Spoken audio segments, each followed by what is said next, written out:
Hey everyone, and welcome to Already Cancelled. I'm Peter, that is Connor, and we are going to talk about Twin Peaks Season 2, Episode 7. It's called Lonely Souls. Full spoilers for the episode, as always. So, uh, David Lynch directed it. I think that concludes the review. Thanks for watching, guys. They don't need to say any more than that, really, do you? You get everything you need to know just from that sentence. Well, I mean, we do know who the killer is now. I mean, that's the thing. Yeah, yeah, I mean, of course, we knew Bob. I mean, knew it yeah, was Bob that was behind it, but we know physically who the killer is, who the physical person who did the deed. yeah. Unless they swerve us again, Unless they swerve us again, but it felt pretty conclusive to me, at least that part of it it in did. this, and it does make a lot of things add up. Hmm. Not everything, but it makes some things add up. So let's get right to the big bit, right to we clearly Yep. want to talk about it. We clearly want to get into it. So Leland Yes. appears to be the killer who is taken over by Bob to do the deeds, and it does tell a lot of things. And the funny thing is it did occur to me not too long before before it was like full on. Yeah, It was like, wait a minute, yeah. like Leland's being suspicious here. What's going on? And a lot of things do add up. Well, I mean, the two people who, other than Cooper, the two people who have seen Bob appear have both been in that house, and it was both in that house that they seen him. I just want to offer one thing in a potential defense of Leland. Just Okay, before sure. we get too far into it, in case they decide to swerve us, I'm wondering. The only way I can think of it might not be is his hair changed. Did it change when Bob possessed him? Yeah, was he not Bob before then? That's all I'm thinking there. Yeah. That's a fair statement. That is a fair statement. I can see that being the case. However, the fact that in this episode they get Laura's secret diary, because by the way, Smith is offed himself. He's dead. Yep. That was the thing. Because Hawk might have checked him out and he wasn't there. But so he offed himself. They get the secret diary and it mentions that Bob, like, Laura knew who Bob was. Laura's spoken about Bob, and it sounds like she's known who he was for a long time, since Yeah. childhood, and described him as a friend of her father's. That to me suggests that Bob's It always been does connected. suggest that, yeah. Yeah, Bob's always been connected to Leland. And it makes sense as to why Leland recognized him. He's like, Yeah, hey, I saw him when I was younger. I I almost wonder if the hair changed because Bob left for a while, rather than because that's when he first came. Hmm. What I think is so genius about this though is that Leland was like the most deeply affected by it. Yes. And you almost wonder, like, did he know he'd done it, or was this like, did he know that the thing inside of him that he's been holding back done it, or is he completely oblivious? Was it a complete shock to him, just like everyone else? I'm more inclined to think, as a gut reaction, that he's oblivious.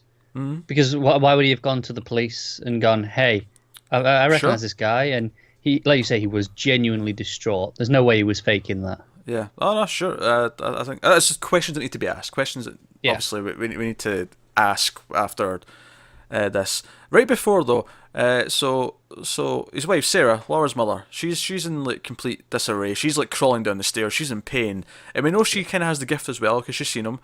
And just before she passes out, she sees a white horse. A white horse appears to her. Yeah. It reminded me more of the Giants appearance Yeah. It felt in style. less Bob, more giant, Yeah. more on the giant layer. But that's kind of what that felt like to me, and it was this kind of weird mix of like the obsession of a father who's lost his daughter, and then the obsession with Bob. Bob clearly had an obsession, and it was right at the start of the episode when like Maddie's telling them that she's leaving because we hadn't seen Laura's mother in a while, and they're sitting there reading the paper, and she comes down and she's like, right, I'm going to go back home. I've had fun. And do you know what I loved about this scene? Is the first chunk of this entire scene. It's all one shot. The first chunk, there's a photograph of Laura in the foreground, and it's clearly there the entire time. And again, it's her living under the shadow of this other person. It's not really her. Because she even says in the scene, I need to go back to my own life now. Yeah. And the entire time, there's this photo in front. And at one point, I think it even covers her. Like, it's like, there's the photo. I think it does when it pans Yeah. around. And it ends on the record player, Yes. which is a sort of recurring theme in this episode. And we have seen it before. Certainly when Leland was dancing, and he wanted to, you know, I mean, you knew that Laura wanted to dance in the dream world that Cooper saw. Yeah, I think it was very notable in this that it was stuck at the end of the record. Like it was just at the end, just spinning. Nothing was playing. The song had finished, but it was still just waiting for something to happen. Yeah, it's almost like there's been a song and dance since the last murder, but now the song and dance is over. It's time for the real thing to happen, Yeah, kind of thing. That's what I was getting from it. But this was shot wonderfully though. Like see like Leland in the mirror and then turning around and then it fading between him and Bob. yeah. I love when you just see Bob in the mirror. Yeah, super creepy. All of it was great. And it's like, oh man, this works. Like it just works when you think of back to episode one. You think about all the pieces of the case, and you think, oh, there was another man. But even like to an extent, like if no one's like buying the Bob thing, I mean, I'm sure Cooper will have like, right, it's Bob's in there. Like, well, or not, Yeah, he still blames Leland or holds Leland accountable is another thing. I'm not sure, but like even just from like a layman's point of view here, like I say a layman, layman's a bit harsh. Well, I just really mean someone who's not believing in supernatural things. yeah, Like you can almost see them like, he's pissed that his daughter's this person, because we found out in the episode that Ben was having sex with her and he was in love with her apparently. Which, by the way, did we ever notice that he had a picture of Laura on his desk? I feel like that was something that, I never noticed it before. yeah. I don't know if it's always been there, and Or if maybe just, it's always been there, and we've just seen it from other angles and never got a shot of what the picture was. do you know what I loved about that scene actually? Because this is when Audrey's sort of confronting him, because she's up on her feet again and she's like, "Look, you own One-Eyed Jacks. I know this. Laura was Yeah, working there," and she even like, and I love the moment when she brings up that she was the girl that he yeah, almost had sex with, or he was trying to have sex with, and like he's got this like phony face on the whole time, but as soon as she says that, it's like gulp. it's like shit. There's really no getting out of this one. And he sort of, and so one, I love his acting in this because it actually sets up because there's a couple of things that actually set you up to think it's Ben in this episode. At the start of the episode, they take the one-armed man to the hotel, and he starts like reacting harshly Yes. when Ben walks in the room, and then you find out that he was having a relationship with Laura, and in a traditional sense, usually when someone turns up dead, it's someone close to them who's the killer. So these things make you think, is it Ben? Is Yeah. it possibly Ben? Which is what they think as well, like the Yeah. Cooper and Yeah, they arrest him. Yeah, yeah, they come in and arrest him, and he tries to run. He looks really guilty actually when he tries to bolt it. yeah, But no, that was good acting. But you know what I loved about this scene with Audrey is it was just how much Audrey's character's been affected by this whole experience. Because Audrey was super cocky. Like most of season one, she was like really cocky. She was on top of the world. She thought she was the badass who couldn't be touched. yeah. And it feels like this experience at One-Eyed Jacks and being kidnapped and being dosed up on heroin, she feels so much older. Like, just Definitely. the way she speaks is so mature. When she comes and speaks to Cooper, the way she confronts her father, she's not cracking jokes. She's not being cocky anymore. She is Yeah. straight. She is, I like that. I like that evolution of the character. It was really sticking out to Definitely. me. So yeah, as Leland, aka Bob, in his head.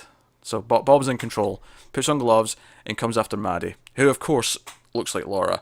And it ties in perfectly with the start of the episode, because the episode starts with, well, it actually starts with all the cops in a row drinking coffee and eating donuts in silence, which I approve of. I approve of greatly. Yeah, Lynch definitely has a thing for donuts, doesn't he? Oh, he so does. There's so much donuts in this episode. And then I loved it as Gordon's saying goodbye, like, he goes to shake everyone's hands, but the one-armed man just kind of nods to, because it's like, the one-armed man's got one arm and he's holding coffee, so he's not doing anything else. So as this is happening, and he's like going after Maddy, and it mirrors again at the start of the episode, it's Maddy saying, "I need to go home." And to everyone in the show, she has been this surrogate for Laura. She's been this avatar of Laura, and she And even now feels that. she has to essentially complete Laura's journey. Yeah, and what I love about this, and Joe, it's funny. So in the roadhouse, and the reason why Cooper and the sheriff go to the roadhouse is because the log lady shows up. Which, by the way, the shot where the log lady shows up in the police station is again another shot where I'm like, okay, Lynch is directing this one. Yeah. The way she steps into the foreground and the music gets kind of like synthy and like real weird stuff. It's like it feels more like a dream. It's just Lynch is behind the direction. I don't know what it is. Everything about the direction, the camera work in this feels so much more sure of itself. It does. It feels like, not to put down the other episodes, but they feel like TV episodes. Like the directors are coming in, they do a TV episode, Yeah. they do it quick and efficiently. Lynch comes in, and he's like, "No, I'm doing it. I'm Lynch. I'm doing Lynch." Yeah. Which has me so excited for the new series when he's doing all of it. Oh god, I know it's going to be insane.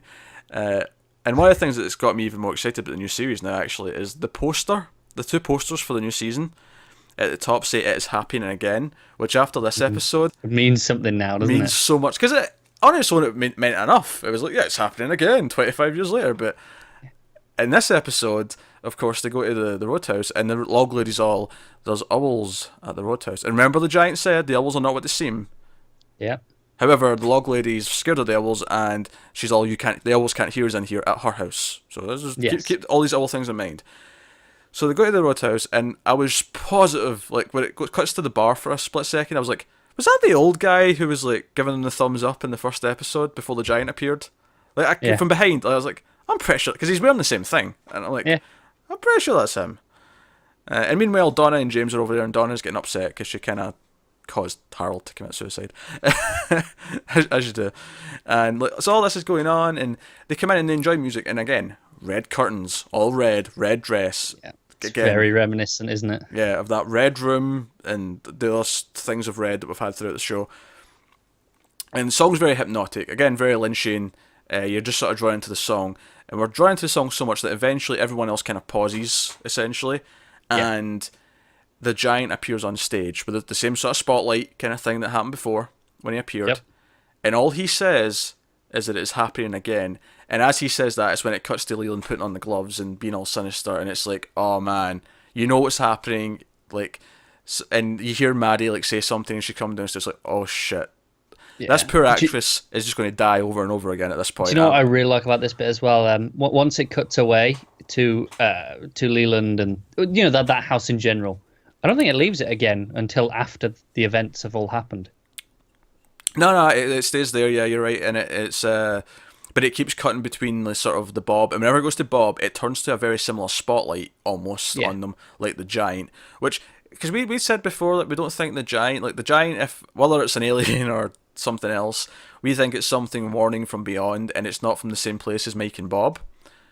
I'm not entirely sure if that's the case, just because of this similar the way they've lit it. It feels like maybe they're the same place, but they're still opposing forces. Yeah, they're opposing forces, sure, absolutely, but they're not. But they are from a similar place, and that's interesting. But no, that's super exciting. So we had that. We had the giant. We had the murder, and it ends on Cooper, and this is something I think is really interesting. This is the first episode, I believe, that when it goes to the credits, it doesn't go to the picture of Laura. It almost feels like, no, Laura's done now. The cycle of Laura's over, and it's a picture of Cooper at the end instead. It's actually a picture from this episode. Yeah, I think it was obviously because we started pretty much on that picture for so long. That ending on it wasn't necessary. It's like, no, that was the start of this. This was the start of the end, almost, at the beginning of this episode. Now, I know we have 2 more left before we go into the rough batch. And this does feel like, and I know ABC forced Lynch to end a mystery early, and it's probably this. I think it's the murder in general. Yeah. And I'm wondering, so we've got 2 left, and then it's the sort of rough patch before things get better later. Yeah, I think that there's something I vaguely recall reading a couple of years ago, is that he never wanted to reveal the murderer at all. He wanted to just stay a mystery. Sounds like Lynch, if I'm honest. Yeah, exactly. It sounds like Lynch. But obviously, being a TV show, the network were like, honestly, no. The reveal's so good that I'm happy I'm happy how they did it. But it does kind of feel like this end of like a section of the show where it does feel like Lynch is wrapping up his time on it as he leaves off to do other things. But obviously that doesn't mean everything's answered. We still have where Making Bob from. There's still a lot of really fascinating Assuming things we to get explore. into all that, yeah. Well, we might not in the bad portion of the shows. There's probably a reason why people think it's bad. It probably didn't focus on any of that stuff. Yeah. But it is happening again. And I can't, after this episode, I cannot fathom for a second that it is happening again just means a murder. To me, it's happening again now means it's someone from that place. Maybe specifically Bob, but if not Bob, someone from that place, the other place, is involved. Yeah, that's what I mean. Especially after this with the giant saying it that's the only thing it can mean, surely. Yeah, so, exciting. So, what did the horse represent? I'm not sure I quite got that. Because that was very specific imagery. Do you know, I really want a bit of smart arse and just impress you with knowledge, but... Because the closest I got is like, it's a white horse, right? And that's kind of like a similar purity, but I don't know. because it fades away. Like it fades in as well. It does. But It fades in, fades away. But it's almost like, I don't know. Is it a sign that this is getting super cheesy? But is it like a sign? Like, is that Leland leaving control? Like, she's because she can see things. She's seeing the real Leland, as in his like spirit, his soul, whatever. The control of Leland leave. Is that what the horse maybe represents? Because that's when Bob's becoming them, and Bob's taking control again. Yeah, that's fair. It was such a specific image that I had to question it. Well, I'm wondering. Well, maybe we'll see horses again. Maybe it's imagery that'll make more sense later as we see it again, or something like that. That's possible. But no. So that's a big thing. Speaking of Mike and Bobby, the younger versions, we saw Mike for the first time in feels like a long time. Yeah, it was episode 3 or 4, season 1. I think the last time we've seen him. Yeah, probably something like that. But he's with Bobby, and there's a lot of good stuff with Leo in this one again. Actually, Leo just making some noises, and then Shelley and Bobby freaking out is becoming one of my favourite running things. It's cracking me up. With Lucy gone right now, so there's no Lucy and Andy hilarity. This is filling the void a little bit for me. Yeah, this is where that quirky humour's coming from. Of course, though, they did find a tape inside Leo's not his new boots. Leo keeps saying new boots. He keeps muttering that to himself. Yeah, it's new shoes he keeps saying, new shoes, isn't it? Yeah, new shoes. And they find one of those small tapes, one of those small audio cassettes in his boot. Yes. So, what's on the tape? I guess we'll find out at some point. Exactly. I mean, they have to show us at some point. I'd say next episode, but not in this show. Finale. It feels more like it's setting something up for that post-Lynch portion. I don't know. Maybe. It could be something super quick where we get it next. Because, as I say, we've got 2 left before it's considered the bad section. So I'm wondering if there's still some interesting developments in this stuff post, because they're going to have to find Maddy, and even though I don't think Donna obviously knows what's going on with the other stuff, her breaking down and crying after the scene fit really well. Thematically, everything was just kind of linking in, and it made for this great sort of bombardment of scenes. And then the fact that the old guy again comes over to Cooper and is like, "I'm sorry," yeah, and he just walks away. Again, but obviously the other people see him, unlike the giant, where the giant's only Cooper's witnessing that. It's really good. But the fact that James and Donna are there and then Bobby's there, the people who were all, other than our parents closest to Laura, are all kind of at the bar. They're all at the roadhouse. And the fact that they all kind of have a moment where they're crying or they feel... Because if Bobby turns around and he's kind of... Yeah, it's like they sense something, isn't it? Yeah. Although, speaking of quirky humour, another quirky scene that I like. So Shelley tells Norma that she has to quit the diner. And then Nadine and Ed come into the diner, and Nadine's still thinking, she's a teenager, she's like, "Oh, we want a chocolate shake, I can't wait." And she's talking to Norma, and she starts saying "Oh, Norma, how long have you been working?" And she's like, 20 years this coming April." And she's like, "You kid her." And Ed's like, 6 weeks, Norma. It's been 6 weeks, hasn't it? Isn't it 6 weeks? And she plays along with it, and then she turns to Shelley, who's clearly 15, 20 years younger than they are. It is like, "So, Helen, you in our home ec class?" And she's like, "Don't think so." All of it was very amusing. My favourite part of the scene, though, and again, this is Lynch's direction, just a bit more subtle in the other scenes, but I love that. So Nadine gets really sort of emotional. "Oh, I'm so into you. I just want to kiss you." And the camera crosses the line. We go over to the other side of them, and the fear in his face as she's kissing him, because he's just so awkward.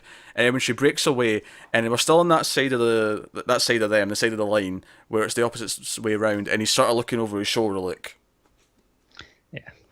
no idea what to do. The fear in his face is priceless. The whole thing's just as the shot ends as well, and he's just got this blank look on his face, what the goddamn hell am I gonna do? Yeah. It's priceless. What was great though, the way Nadine asked Norma, "Oh, are you okay that we're going together?" Because they set up before that Ed and Norma dated in high school before he'd met her, or before they started dating, and it's this really interesting thing because I feel like we've not brought up the fact that they were together for a while.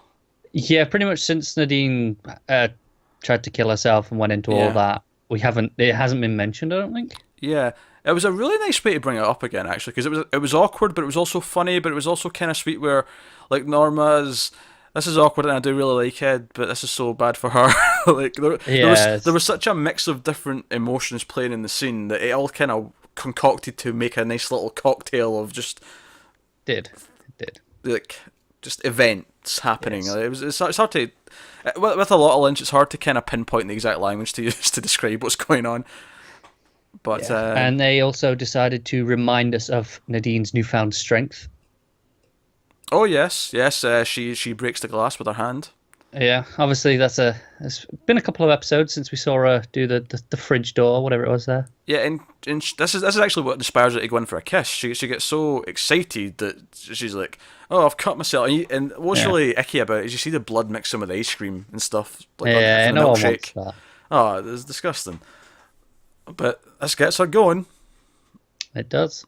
So, but no, so that was the thing. Obviously, another small but big thing is well, Catherine is the Japanese guy because she shows up to Pete and kisses him before telling him who she is, and he's like, "Now wait just a minute, Mister." And again, funny. It was almost like they were peppering out these really funny. I mean, it was advancing the plots a little bit here or there, but it was almost like they were peppering out all the funny stuff because they knew the main plot and the ending.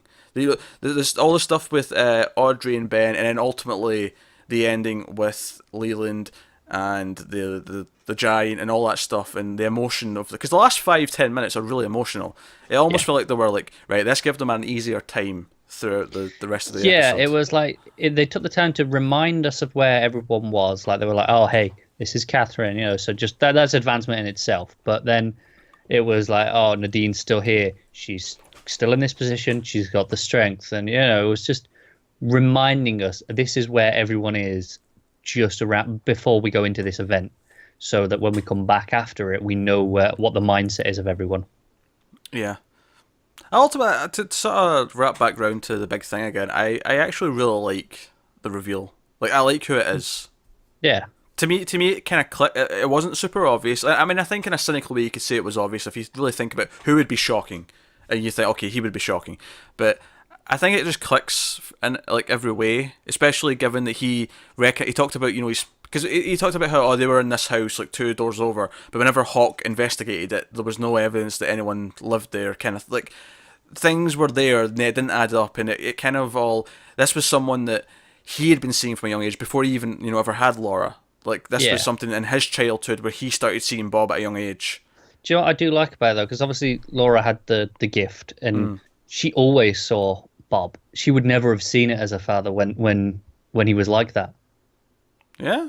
Like she wouldn't. I don't even know if she realized they were the same person. Like when she said, "I was a friend of her father's," I think that she genuinely thought that. Yeah, I can see that. Yeah. Which I think is a really interesting twist to it. But no. So Laura has had relationships with Ben, James, Bobby, Leo, technically Jacques Renault, not Jacoby, although he wanted a bit. Yeah. Hold on, my hands are off screen here. I was counting. I shouldn't count Jacoby. I should take that one back. But that's 5. Yeah. For those keeping track, that's 5. Unless I'm forgetting one. Oh, here's a question. Was she doing stuff with Bob? That is a question. Oh. Yeah. But like I say, she would never have realized it was a father potentially. So I know, but still, it's weird and it's wrong. But I'm just saying that's how it could have come about. Let's be honest, though, in a David Lynch show, I mean, incest is about as least it's weird. it's probably not the weirdest thing there, is it? It's not. No.